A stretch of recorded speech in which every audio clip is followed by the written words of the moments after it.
Hi my dear learners. My dear learners, you all are welcome to my channel. In this video, I am going to discuss with you Keats's one of the finest odes out of those five odes that John Keats wrote in the year 1819. That is Ode on Melancholy. For your kind information, first of all, I would like to tell you that this is John Keats' shortest ode. This ode has 3 stanzas, 10 lines each. Keats' longest ode is Ode to a Nightingale. Ode to a Nightingale has 8 stanzas, 10 lines each, whereas this ode has just 3 stanzas, 10 lines each, and this ode is very different in comparison with those 2 odes we studied in the 2 previous videos, that is Ode to a Nightingale and Ode on Grecian Urn. Why? Because in those 2 words we found the speaker of the poem addressing or referring himself, not referring himself as I. Here that I is missing. Here John Keats is speaking to us as a third person, and that third person is advising us in the first stanza not to do this and that, and in the second stanza advising us to do this and that, and he shows the impact of doing in the third stanza if we follow the advice or work on the advice of the speaker of this very particular poem. As you all know that Keats's life was full of sufferings. He lost his father at the age when he was hardly 7. He lost his mother at the age he was hardly 13, and he lost his own young brother. He lost mother because of, he lost his father because his father fell off the horse and his skull got fractured. His mother died because she suffered from just tuberculosis. So tuberculosis killed his mother. Tuberculosis also killed his brother, and at last tuberculosis also claimed his own life. So since his life was full of sufferings, he had joy in his own life, just like a gust of wind comes for a moment and goes away, and leaving behind a kind of a silence, a kind of a suffering. In the same manner, he suffered incessantly. He suffered non-stop all through his own life before dying in the year 1821 at the age of 25. So see, somehow John Keats had become very much comfortable with the pain and suffering, because suffering was very common in his own life. Suffering had become just like a lifelong friend of John Keats. So here in the first stanza, he is just advising us not to resort to some toxic drinks to dilute the impact of melancholy, because melancholy is inseparable. Melancholy is the unbreakable part of human life. We cannot separate ourselves from melancholy. So if we cannot escape it, better accept it, and better feel it, and better experience it. And if we experience it, we'll have a different understanding of human life. So here in the first stanza, the poet is advising us not to do certain things, because those things somehow do not allow us to have the better access to suffering. And if we do not have a better access to suffering, we shall never have the better access to human life. We shall fail to understand human life in totality. So let's read the text and understand it. No, no, go not to Lethe, neither twist wolf bane, tight-rooted for its poisonous wine, nor suffer thy pale forehead to be kissed by nightshade, ruby grape or proserpine, make not your rosary of yew berries, nor let the beetle nor the death moth be your mournful psyche, nor the downy owl a partner in your sorrow's mysteries, for shade to shade will come to drowsily and drown the wakeful anguish of the soul. So he says, first, in the first line he says, no, no, no, no, not go to Lethe.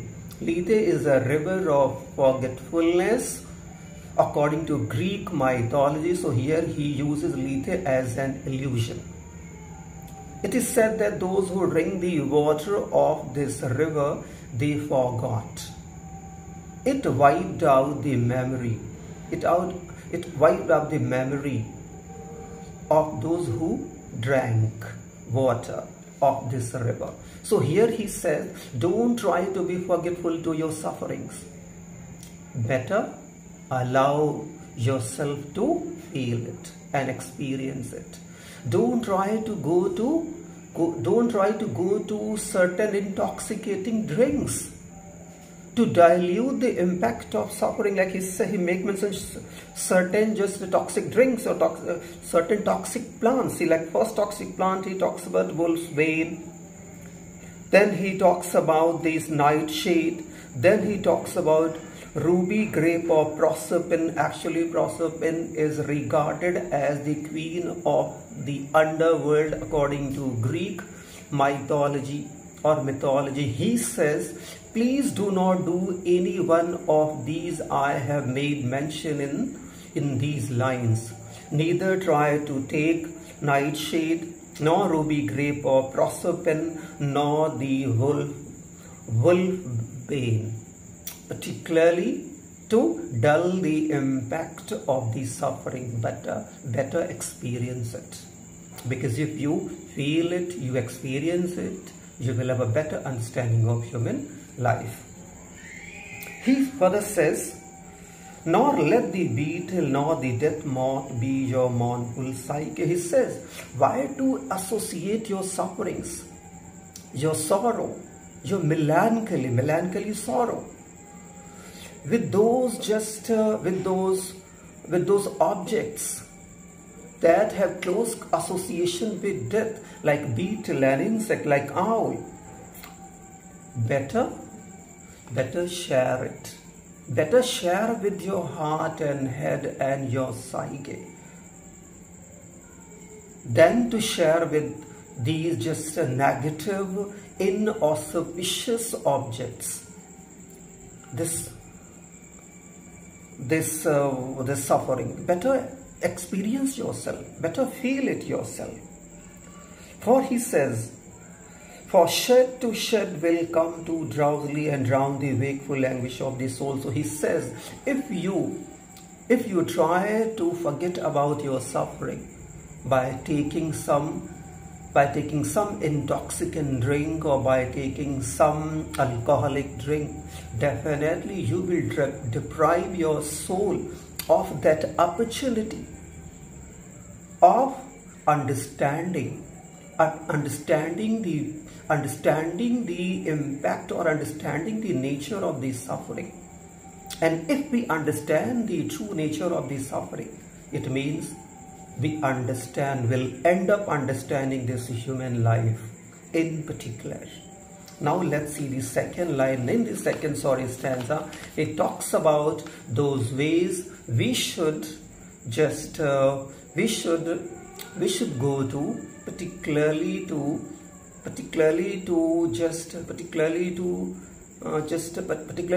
cut down the impact of the suffering. We should try. He says, instead of choosing some drink particularly to just cut down the impact, better find some other good ways to counter the suffering, to face the suffering. And some of the beautiful ways he is going to just suggest us in the second stanza of the poem. He says, what? But when the melancholy fit shall fall sudden from heaven like a weeping cloud, that fosters the deep-headed flowers all, and hides the green hill in an April shroud, then glut thy sorrow on a morning rose, or on the rainbow of the salt sand wave, or on the wealth of glowed peonies, or if thy mistress somehow some rich anger shows, imprison her soft hand and let her read and beat deep, deep upon her peerless eyes. So he says that if you all of a sudden struck hard by the suffering, struck hard by some sorrowful or sad incident of your own life, and you land in the ocean of suffering, better look at the beautiful morning flower. Better look at that beautiful rainbow that is on the sea beach. If you shift your attention from your suffering to these beautiful objects of the nature, like flower, like rose flower, like peonies, like rainbow, these will definitely help you relieve of the sufferings that you land in. He says you can also look at your angry just beloved. He says that if you are in trouble and at the same time you find your beloved very angry, allow her to express her anger. Allow her to scold you, to take you to task. But you will only do one thing when she is shouting at you, that you will look straight into her own eyes, and you will see on and on non-stop. He says these are some ways we can avoid just melancholy, if melancholy enters our life. But he strictly forbids us to take some alcoholic drink or some toxic objects to dull the impact of the pain. Because if we do it, we shall have a better understanding of the human life. Now let's see the third stanza of the poem. What does he talk about in the third stanza? He says, she dwells in beauty, beauty that must die. She means melancholy. He says, melancholy and beauty are inseparable. We cannot separate them. They are intertwined. Beauty that must die. And one thing is also very relevant, or one thing is also very noteworthy, that beauty will die soon. Because you must have noticed almost all the beautiful things of the nature live short. They do not live long. Like, for example, flower. Flower is a beautiful object or element of the nature, but they see the life of the flower. Flower does not just last long more than a day or two, or the flower just dies in a day or two. It wilts. It is absolutely natural that beauty and sorrow live together. Joy and sorrow live together. So if we celebrate and enjoy the joy, happiness of the life, beauty of the life, why not to celebrate the sorrow of the life?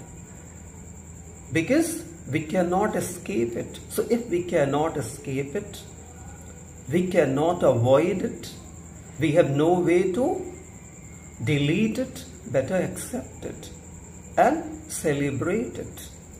So he says, she dwells with beauty and beauty must die. According to Harold Bloom, one of the greatest scholar of the 20th century, you can say, yes, one of the greatest scholars of the 20th century, he says, she dwells with beauty. Beauty that must die is the beautiful example of negative capability. See the realization of the poet. See the understanding of the joy and the suffering of the human life that John Keats had. His life was full of suffering. Even then, he found ways to dodge it, and found ways to celebrate some good moment, just as he does in Ode to a Nightingale. For a moment, he escapes. He escapes the sufferings of this world and slips into the world of the nightingale. And as long as he's there, he celebrates, he enjoys, he feeds on the beautiful things of the world of the nightingale. But what happens? Does he stay there for a long time? No, he has to get back to the world of sufferings, real world. So here he says, and joy whose hand is ever at his lips bidding adieu. He says joy is what? Joy comes in our own life, means comes in the life of a human, just like a gust of wind, and leave behind it. What? A long, sorrowful kind of a silence. It enters only to go out forever. See this. So we should always be ready to face the challenges of the life. We should always be ready to face the suffering of the life. We should not try our level best to find ways to just escape the sufferings of the life. Because how long can we do that? See the next slide. An aching pleasure turning to poison while the bee-mouth sips, and in the every temple of delight will melancholy has ever her sovereign shrine. So he says that even in the temple of delight there is melancholy, means no joy without suffering. If there is joy, there is suffering.